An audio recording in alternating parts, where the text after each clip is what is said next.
Leia Healthcare. It's good to live. Proud sponsor of the Real Health Podcast with Carl Henry.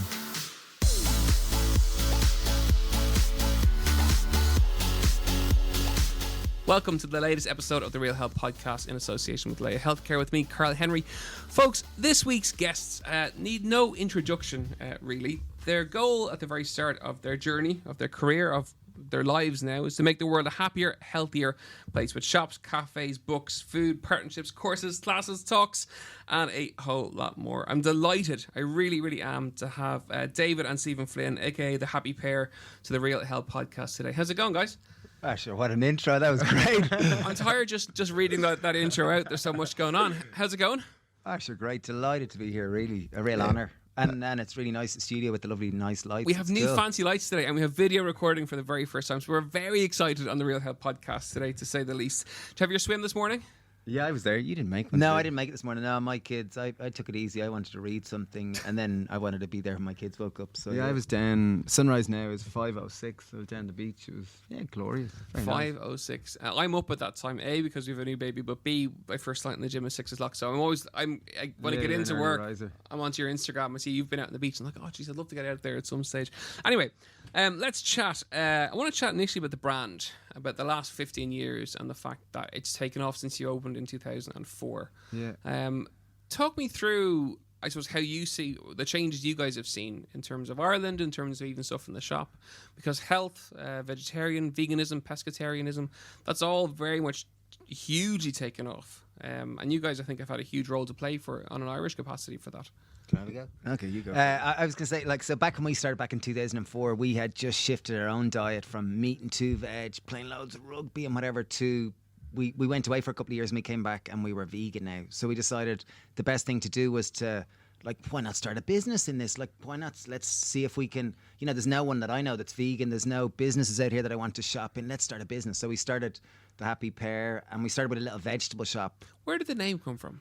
Well, we nearly called it Flynners Fruit and Veg for Social Change, which is a very twee answer. Because I really wanted to. The year previous, I was in North Carolina at a school called School for Designing a Society, and at that, the whole idea, the whole kind of approach was how to use business as a vehicle for social change. So with starting the Happy Pear, I'd called it a food revolution. We had revolved or evolved our own diet and lifestyle so much. We felt so much more connected to ourselves. We kind of we did degrees and masters in business, which we kind of had very much bought into the American dream that money makes you happy, and if you have the more cash you have, the more successful you have, the more joy you're going to experience. And instead of even just swallowing the pill, we ate the full box of pills. We were so into it. At the time we were doing male modelling, we were doing semi-pro rugby. Dave was going off to be a golf pro. We were really going places. And then I guess through this journey of pushing our social conditioning and trying to see at what point we felt more connected to ourselves. I guess we felt more... okay, no, I was just going to say, true, I guess we both went away separately and we changed our diets. We went from meat and 2 veg to starting eating vegetarian to vegan to raw foodist, and then really just playing with our boundaries, as Stephen said. And we came back and we ended up calling the business the Happy Pear because there was 2 of us, and we started with a fruit shop and we were selling pears. It was a pun, the Happy Pear. Hey. But as I said, Stephen wanted to call it Flynners Fruit and Veg for Social Change, which sounds really cheesy, but we really felt that we were trying to get people to eat more fruit and veg. We realised how beneficial it was for our own health, our own connection to ourselves, and all these various things that we wanted to try to share with us. Yeah, even from the start, we used to go speak in local schools and try not really speak. It was more just to entertain the kids and try to get them to positively associate with, make juices, make smoothies, and really just try to inspire in any way that we could. So the whole range of what you do basically started because you switched your diet. You felt really healthy and energetic and energized and connected with the world, I suppose, for want of a better word. And you wanted to share that with everyone else. Yeah, pretty much. And can I go for one? And yourself, if you make any lifestyle change, the thing that makes it sustainable is community support. And when we came back from traveling, as Dave mentioned, we were kind of I knew of another vegan in our town. There was one other guy that Dave went to college, Gavin Kelleher's brother, Andy. I knew Andy was a vegan, and he was always kind of slagged. And, we used to make fun of him. In 2004 and before that, it was rare. Oh, very rare. 2004. This was 2002, and I remember coming back home, and I remember we were like the isolated vegan, and a lot of our friends from the rugby club and golf club was like, "What happened to the lads?" And as weird as it sounds, and without being stereotypical here, but I played rugby for 12 years. Rugby and golf are very much, it's like pints and steak, and it's it's not a place where there's many vegetarians or vegans hanging around, especially back in 2001. So I remember calling Andy up and going, "How you?" It was Gav. I called, who was our friend, and "How you, Gav? Just wondering, can I speak with Andy?" And he was like, "What do you want to talk to Andy about?" I was like, "Well, how you, Andy? This is Stephen and David Flynn here. We've turned vegan, and just wondering, could we meet up and talk about what it's like to be vegan?" So I had a meeting with him, and I guess we kind of realised that if we wanted to sustain this new lifestyle change, we needed to get community support, and the most selfish way of doing that was to start a business that believed in it, and a business that in the very fabric was to kind of help people live a happier life and ultimately help us live a happier life. And it was, sorry, I'm going to go off on a slight rant. And it was never about trying to make people vegan or vegetarian. Like, we never labelled that in any way. It was always just trying to get people to eat more fruit and veg and be healthier and happier. Like, so it was we never labelled it anywhere. Like, I remember people used to come into the cafe, because after starting the veg shop, 6 months later we started a cafe, a vegetarian cafe. And you never labelled it anywhere, but you'd have people coming in and they go, "I'll have the chicken curry," and it would have been a chickpea curry, but they just misread it, and you go, "Oh yeah, absolutely, yeah, enjoy your chicken curry," and they'd eat it, and they'd come, and then they'd have the soup the next day, and they'd have coffee, and they'd be in for a few weeks, and they go, "I never knew this place was vegetarian," and then you realise that, you were people I guess trust you, particularly in a small town. People started trust, because even back in 2001, chickpea, people didn't know what the hell a chickpea was. Yeah. Like, I remember not even knowing what a lentil was. Like, going away in 2001, I think it was, and someone cooked something with lentils. I was like, "What's a lentil?" Like, genuinely didn't know what it was. I guess because Ireland. Why do you think Ireland has gone from 2004 of not knowing, vegetarians were rare, vegans were super rare, pescatarians had never really been heard of, and chickpeas, all of that. We're now, any supermarket, mainstream, has every product under the sun, in terms of, maybe every product, but the range of products have expanded. Being vegan, vegetarian, being healthy has become trendy. What are the drivers for that, do you think, over the last kind of 15 years or so? I guess exactly as you were saying, like, back then there wasn't very many people that were eating a vegan diet, but every day of the week nowadays you meet people going, "Oh geez, I want to be a vegan," and like people aspiring to eat a vegan diet, which is like, we didn't tell anyone that I ate a vegan diet for probably the first 10 years, because people would take offence. They go, "Yo, what? Are you saying there's something wrong with me because I eat meat?" And it was quite offensive. But I think the shift nowadays has really come from people, I think the widespread of the internet, where people are learning more and reading more and understanding more about the food systems and the environment. And I think it's probably a three-pronged reason. One, social media and just general communications. People becoming much more aware of, as what was his name? The Hippocratic Oath. You are what you eat. Like, people are really Hippocrates. People are becoming more aware of it and actually at every single way. Two, leading cause of climate crisis that we're in at the moment is animal agriculture. So that's having a huge impact on the millennial generation. And I think, I guess the last and final one is illness. Like, leading cause of illness in the West is heart disease. And heart disease, the only thing that's been proven to reduce cardiovascular disease is to eat a whole food plant-based diet, which is ultimately a vegan diet. So I guess there's so many different reasons, but they're the three that I see that are hugely driving this huge societal interest. Yeah, and I think, nowadays we're all looking for more meaning. Not all of us, but there's a huge amount of people are looking for more meaning, and they see that, in their life. Meaning in their life. Yes, thank you for the clarification, Stephen. But and I think maybe back when I think of my granny's era, where religion was the cornerstone of society, like, that gave her huge meaning and purpose. She went to mass every day and that was it. Whereas I look at our generation and generations below us, there isn't that. Religion doesn't have quite as strong a hold, and I think people are looking for other things, and they see that how they eat is kind of politics starts in your plate, and what you want to vote for is what the type of food choices you make. And I think by those kind of things, people are making more conscious food choices, and I think the move towards vegan is really about the planet. I think it's trying to build a world which people see as different. Just in case any of our listeners are confused or don't understand what a vegan actually is and eats, A, can you tell us exactly what that is? And B, some samples for what you might eat for, like, breakfast and lunch and dinner. So a vegan is someone that doesn't eat anything with a face or a mother. Which that sounds weird. That sounds weird.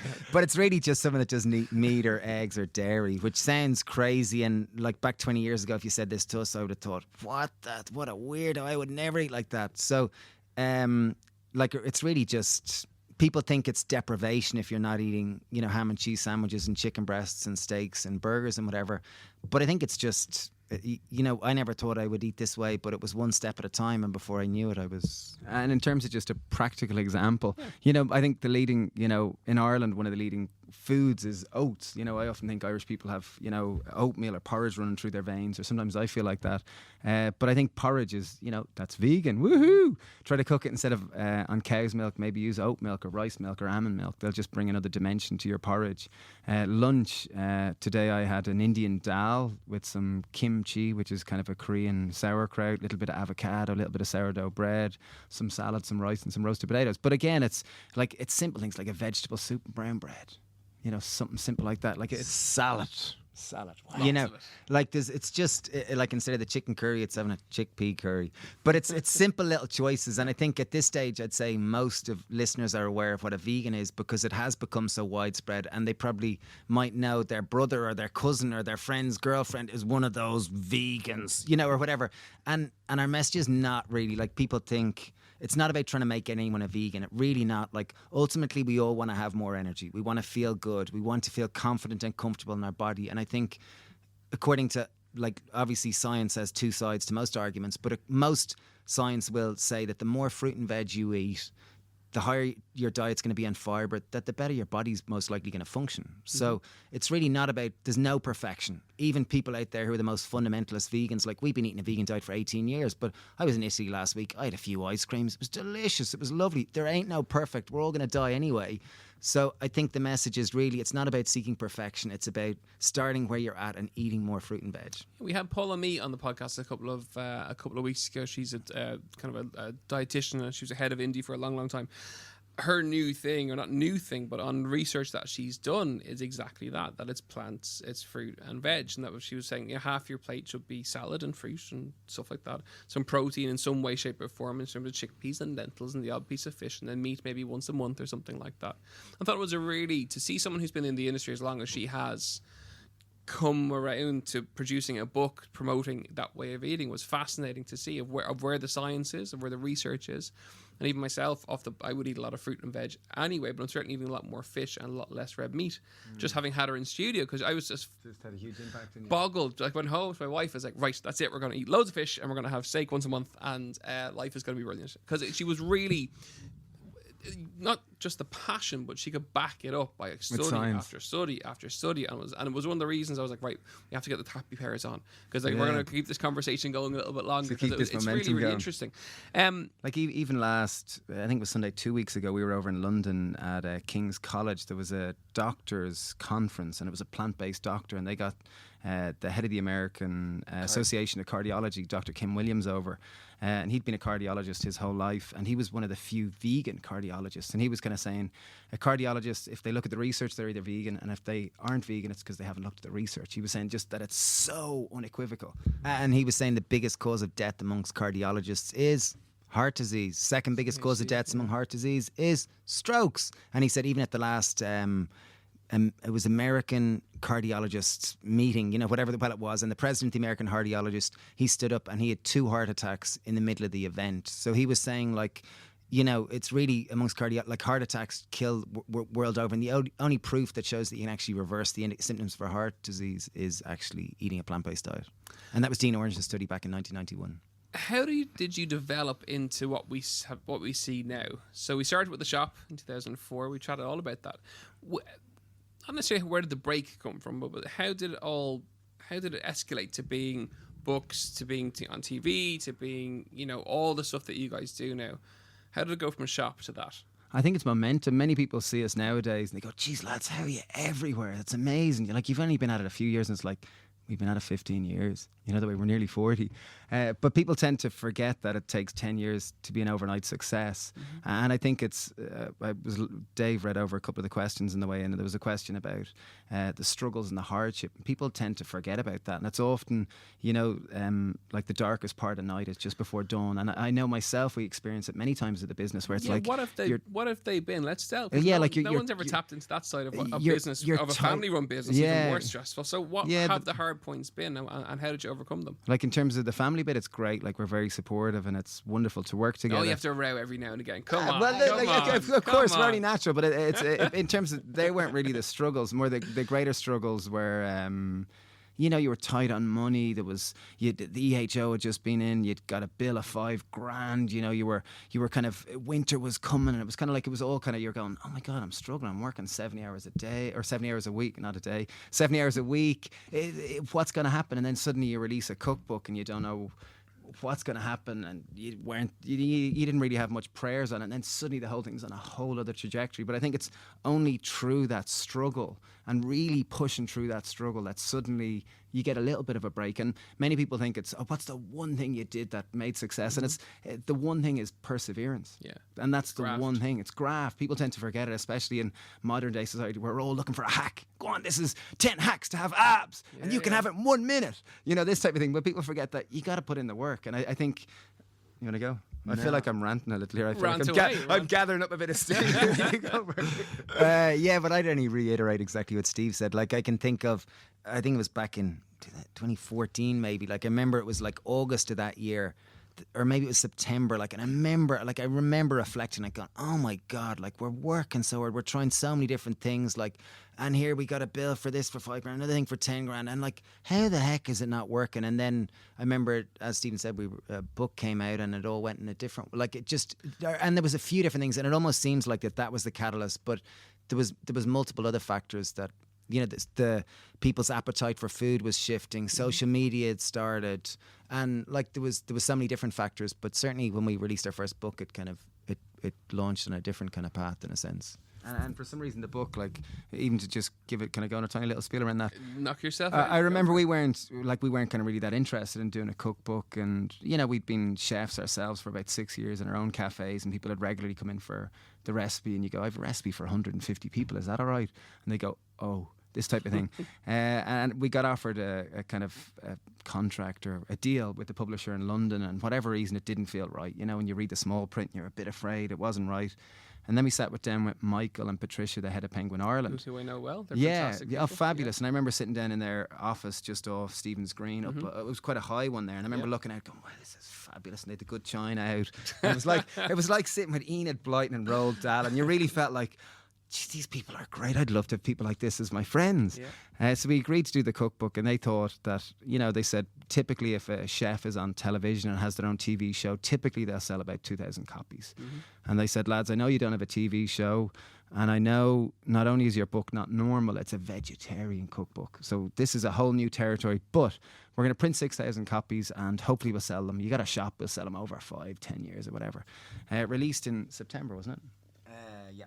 It released in September, and I remember I was away in Spain. I remember calling Dave up, and there was an article in the Irish Times, and I think we were in the little magazine section that I always kind of idealised. The Irish Independent. Irish. Oh yeah, sorry.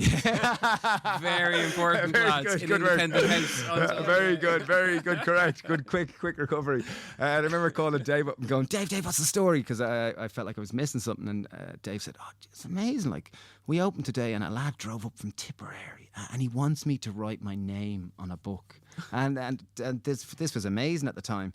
But when the book came out in September, by middle of October, we had sold the 6,000 copies. And by Christmas, it was the best-selling cookbook in Ireland that year. And then even the following year, it was the best-selling cookbook, outselling Jamie, Nigella, all these people 2-1.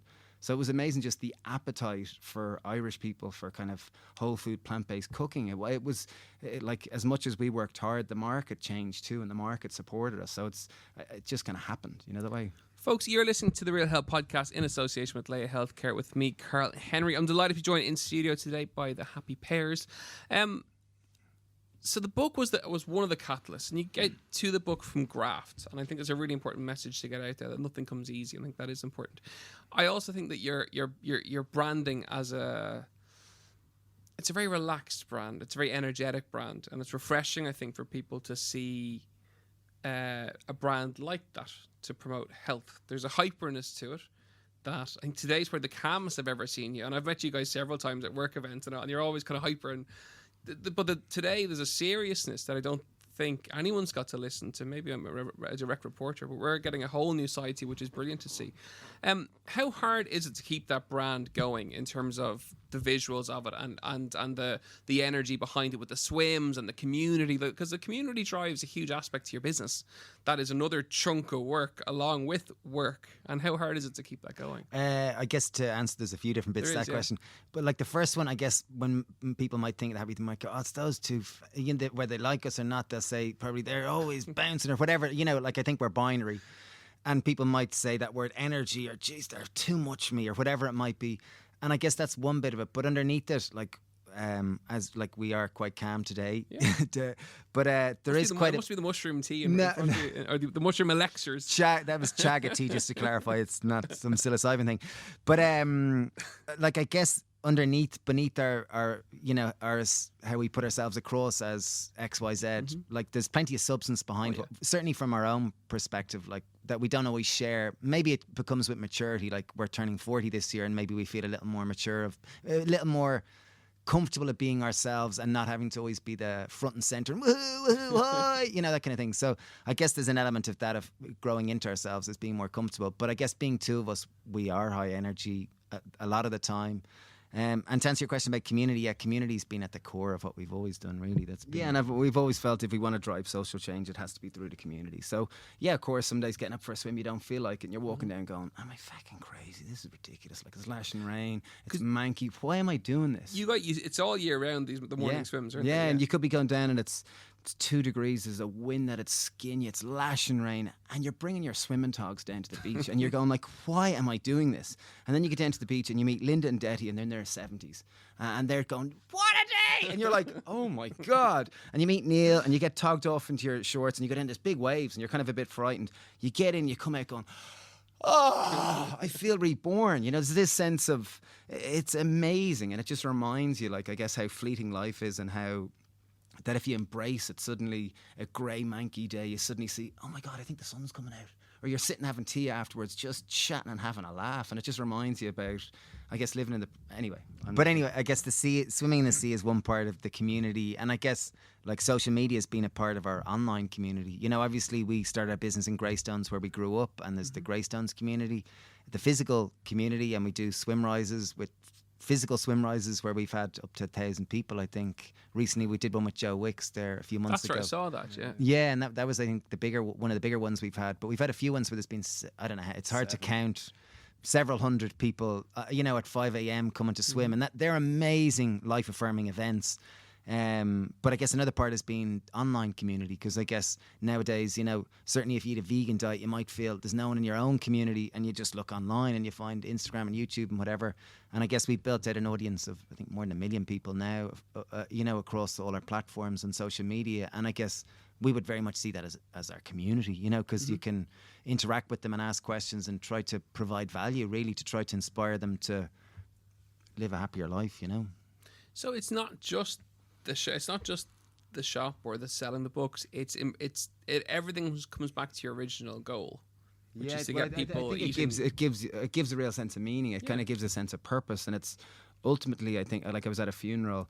A good friend Dennis Holly's mom died at 103, and I was at the funeral today, and like it really reminds you, it's like not what you create, but how you can share life, and ultimately, and I think community is a great means with which we can all help each other to become better versions of ourselves. And I think it's through community and us trying to, I guess, ourselves to live as happy a healthy life as we can, and through doing that, hopefully, we inspire others. Okay, we're getting towards the part of the interview where I get to pick your brains a bit more.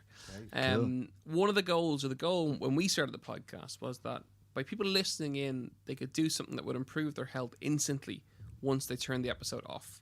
That was the goal. So every guest that we have in, every episode that we deliver from the get-go, or we're now 60-something episodes in, was that. We get to bring these people in who I vaguely meet at events and stuff that I do. So, we come and chat to me on the podcast. I can pick your brains so that the listeners can lead a healthier life. So I'm going to ask you for some really simple tips. Cool.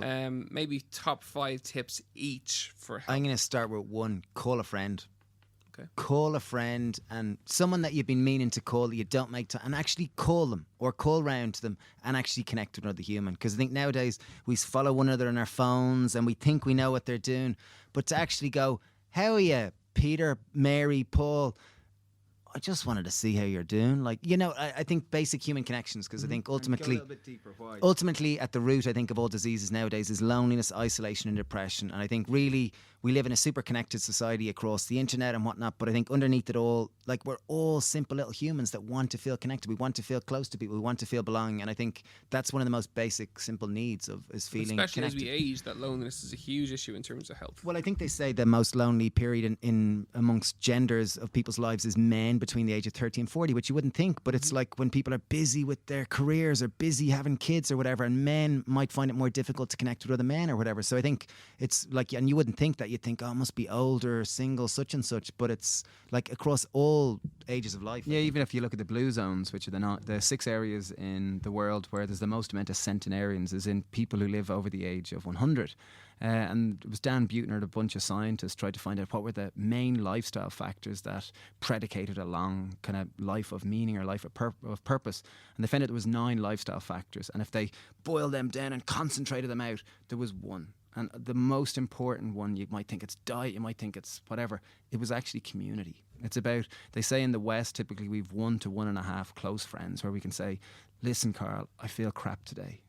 And you could empathise with me. But they say in these blue zones, they have 5 to 6 close friends. So I think the more we can connect to like-minded people, the more it's going to help us live a longer, happier life. Okay, so tip number one. Okay, so tip number one, I think, connection. is call a friend. Yeah. I would say tip number 2 is eat more plants. Like, eat more fruit and veg. And that means if you eat meat 14 times a week or 14 times a day, try eating it 12 times a day. Like, it's not, there ain't no perfect. It's just starting where you're at, start eating. And even if we can talk from our own experience, we started our online or our classroom Happy Heart course back about 8 years ago, and we didn't know if it was going to work. We started it because we'd read the research papers from Dean Ornish and Dr. Caldwell Esselstyn, who were the first people to show that they could reverse the symptoms of cardiovascular disease through people eating a whole food plant-based diet. And this was over a year, and we thought, geez, I wonder will this work with Irish people. So we put up signs around the shop. We got 20 people coming along. Dave called down to the local GP, Brendan Cuddy. How are you, Brendan? Just wondering, we want to reverse heart disease. Do you have a nurse? And he said, Angela's in there. So we got Angela to come along. We said we'd pay Angela 50 quid. So 20 people came along. They measured everyone's cholesterol, their weight, their blood pressure. They came up to us, and we were the chefs. So we were teaching people, trying to make fruit and veg taste good. So they were eating dals, chilies, vegetable soup. They were eating roasted red pepper tomato. They were eating dried fruit. They were eating lentils, all sorts of hippie food. And for many people, like, they were traditional meat and 2 veg diet. This was a huge undertaking, but we kind of held our hand. It was kind of like, instead of AA, it was like Veg AA or Vegetable Anonymous. And, you know, it came to the last night. It was a 4-week journey. And I remember on the last night, we kind of didn't know if it was going to work. Like, what's going to happen here? And I remember there was an average drop of cholesterol of 20%. People lost weight. Blood pressure came down. There was even 2 blind people, and unbelievable, they were able to see again. Okay, the blind bit was a joke, but I guess subsequently probably you delivered that with real substance. No, yeah, I saw you look at me there. But I guess subsequently we built an online course, and we probably had about 20,000 people from over 72 different countries in the world. And it's a great reminder. Even there, a few weeks ago, we did a little meetup, and I remember going in, and there was like a taxi driver from inner city Dublin, and he was saying, I'm a vegan. And I was like, you're what? And he said, yeah, I wasn't into this stuff at all, but I had high cholesterol. I was taking these statins every day. I didn't want to take pills the rest of my life. So my daughter told me to do this course, and I said, I'm not doing this fucking course. But because his daughter, I'm allowed to say feck, am I? Say whatever you want. Okay, great. So he ended up doing it, and he did it for 1 week, and he said, I lost weight. I actually felt all right. So then he did it for the next week. And by the end, his cholesterol came down. He came off his pills. He said, geez, sure, what can I say? I eat a vegan diet now. So it's amazing just to see how it's affecting. And he said, and I'm not starting doing yoga, right? There's no fucking way I'm doing your yoga. It was funny. It was good crack. So point number 2, I think, is eat more fruit and veg. Great. Point number 3, and this one relates to you, is many people think, you know, if you think about 3 o'clock when you're tired and you're feeling a bit crap, what do most people turn to? Most people turn to coffee, chocolate, alcohol, cocaine, whatever it is, their stimulant of choice. But ultimately, our primary fuel source isn't food; it's actually oxygen, and we get that. And what Stephen means by fuel source, it means, like, people will often say to us, "Where do you get your energy from? Where do you get? Can I get a bottle of your energy?" You know, and it's really, we're mammals that we need to move. And if you look, even when I break it down to, like, you've got a young kid, only 6 months now, but young kids will typically, you know, once they're moving and able to walk, they'll typically smile about 200 times a day. Whereas an adult, we've had years' experience of through school, we're experts at sitting, we're really good at being comfortable. How many times a day do you think an adult smiles? Oh, 20 25. Yeah, somewhere between 15 and 40 on. times. So, and that's the main correlation there is that kids just move so much. Like dinner in my house lasts about 5 minutes because my kids can't sit still.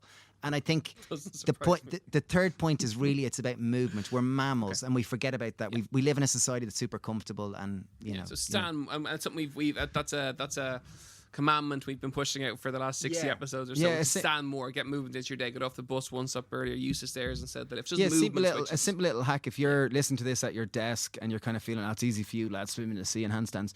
Drink loads of water. It means unless you're wearing a nappy, you have to get up and go to the toilet. So you have to move. And to try to get 10,000 steps a day, I think that's a basic metric that I think once you, as we all Peter, aspire towards. Yeah, as Peter Drucker says, you know, the famous business consultant, he always said, "What's get measured gets managed." And I see myself when I'm looking at how many steps a day, I'm competitive, so I'll always try to get much more than 10,000. You know? Okay, so that's 3 tips. Give me 2 more.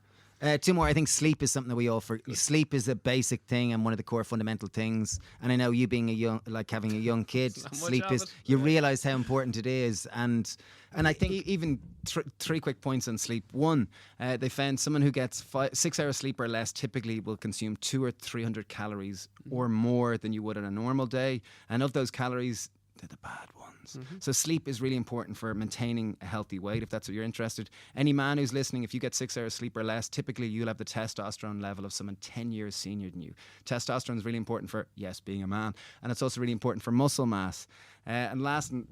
No, I was just going to say in terms of sleep, I think it's a great indicator for stress and anxiety because if you do, like we live in a very stressful modern day age, and I think if you can still manage to have a good sleep, there's probably a correlation that you're not as stressed as some people are, or you're not quite as anxious. So I think it's a good indicator for how stressed you are not. So I think prioritizing your sleep and coming up with a basic kind of routine for your sleep is so fundamentally important. And I see myself, I sleep best when I'm relaxed. You know, I really do. If I'm stressed and wound up, I mightn't sleep as much. So I think it's as much. Sorry, excuse me. Yeah. All right. There we go. Okay, so point number 4, last one. What's the last one? Last one. And I think this is something people often, when you say this to an audience, people always go, "Oh, you're so pessimistic." But I think it's a reminder of our own mortality, that we are going to die and that we don't know when we're going to die. And ultimately, like, the more you can live, enjoy your life, do the things you love. If you were told you had a week to live, you're probably not going to be saving for that Ferrari. You're probably going to call up your mom, "How are you, ma? It's been too long," or whatever. So I think it's the more that we can try to remember our own mortality and remember that,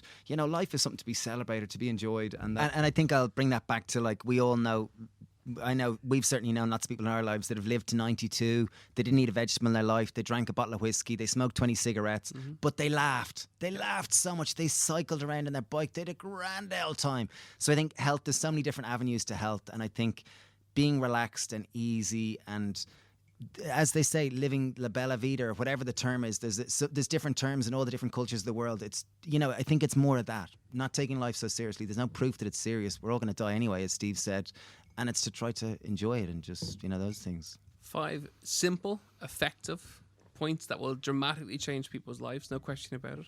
If people want to find out more about you guys, A, they probably know you, but B, if they don't, if you have some new people who want to follow you or buy your stuff, where can they find you and where can they find out about you? I guess social media is the first place you'll probably find us, and the Happy Pears.ie. We've got 4 online courses which we're super proud of. Our latest one is a vegan cooking course, so we're teaching people how to cook. We've put 14 years experience into that. We've got a Happy Gut course, which we've done with a gastroenterologist. So that's a digestion doctor and a dietitian. It's a 6 weeks course to help build up your immune system, your gut, your digestive health. It's a really good one. We've had thousands of people from all over the world. And social media? Social media, the Happy. You know, if you're on social media, find us. We're not that hard to find. And of course, your cafe and store are in Greystones. And we've products. We've about 32 products in nearly 1,000 stores. So super value and throughout other independent Thank stores. God you have loads of energy. You'd be in trouble if you didn't with the quantity of stuff that you're doing. Yeah, David and Stephen Flynn, I have to say, and I mean this very, very genuinely, coming in today, I didn't know what to expect. I've seen you guys present. I've worked with you a couple of times. Anytime we've done that, you're doing yoga or you're doing handstands on desks or it's hyper. And I've been really delighted to get to know you guys behind that a little bit more. and to get to see just how deep the love and passion behind health is with you guys. And I think our listeners will really, really appreciate that. Thank you so much for coming in. Folks, as ever, you've been listening to the Real Health Podcast in association with Leia Healthcare. If you have any questions for us, you know where we are. It's realhealth@independent.ie or at Carl Henry PT on Instagram and on Twitter. Have a wonderful week. Try some of those 5 really simple tips. And as ever, we'll see you next week. Slán go fóill.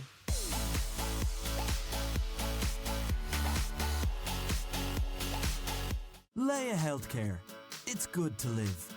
Proud sponsor of the Real Health Podcast with Carl Henry.